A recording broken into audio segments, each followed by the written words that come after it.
ఒక వ్యక్తి ఎంత దుర్మార్గుడైనా చచ్చాక అయితే నరకానికి వెళ్ళాలి, పుణ్యాత్ముడైతే స్వర్గానికి వెళ్ళాలి. వాడికి దహన సంస్కారాలు జరగకపోతే, పిండ ప్రదానం జరగకపోతే నరకానికి వెళ్ళాడు.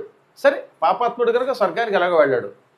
నరకానికి వెళ్లకుండా ఒక పిశాచంగా ప్రేతంగా మారిపోయి మంచినీళ్లు లేక అన్నం లేక అలమటించిపోతారండి బాబోయ్. ఈ పాపం రాకుండా ఉండాలంటే ఒకటే మార్గం, కలియుగం ఇది. ఇవాళ పుణ్యాత్ములకి కూడా పిల్లలు పిండం పెడతారనే నమ్మకం లేదు. ఎంతమంది పిండం పెడుతున్నారు తమ పెద్దలకి? నిజంగా గుడ్డెల మీద చేసుకు చెప్పండి. అది అలాంటి వాడు కొంతమంది చెబుతున్నారు, పుణ్యాత్ములు వాళ్ళు. చాలామంది 90% చాలా కాలం పెట్టలేదు, ఇప్పుడు కన్ను విప్పి పెట్టినా పెద్ద ఉపయోగం ఉండదు, అవునా?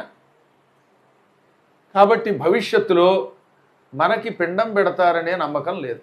పెడదామనుకున్నా ఏం జరుగుతుందో తెలియదు.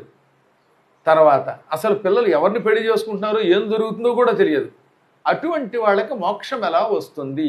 బ్రతికొండగానే భాగవతాన్ని సప్తాహ దీక్షతో పారాయణ చేయించుకుంటే అటువంటి వాళ్ళకి ఎవడూ పిండం పెట్టక్కర్లేదు. ఎవడి వల్ల మనకి గండం లేదు, మనల్ని మనమే ఉద్ధరించుకుంటున్నాం.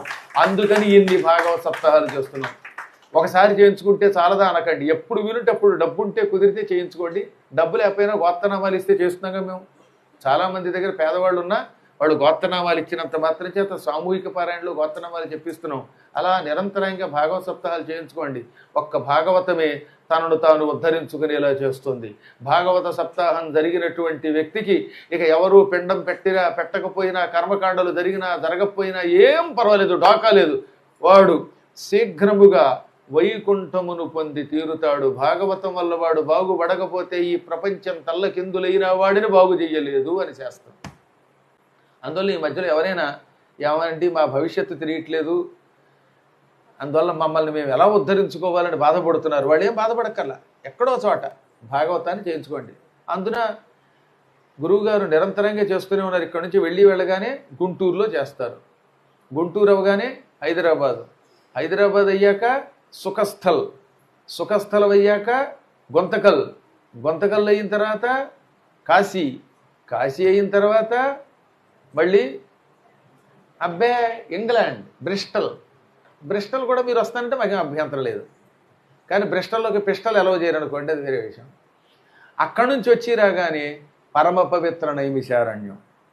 ఈ విధంగా ప్రస్తుతానికి మాత్రం ఇవి షెడ్యూల్. తర్వాత మిగతావన్నీ చెప్తాను అనుకోండి. ఎక్కడో చోట మీరు ఒక భాగవత సప్తాహంలో మీ గోత్రనామాలతో చేయించుకోండి. ఇండివిజువల్గా చేయించుకునే శక్తి ఉంటే చేయించుకోండి, లేదా కనీసం గోత్రనామాలు ఇవ్వండి, తరించండి. గోవింద శ్రీ మాతా శ్రీ మహారాజ్యకి.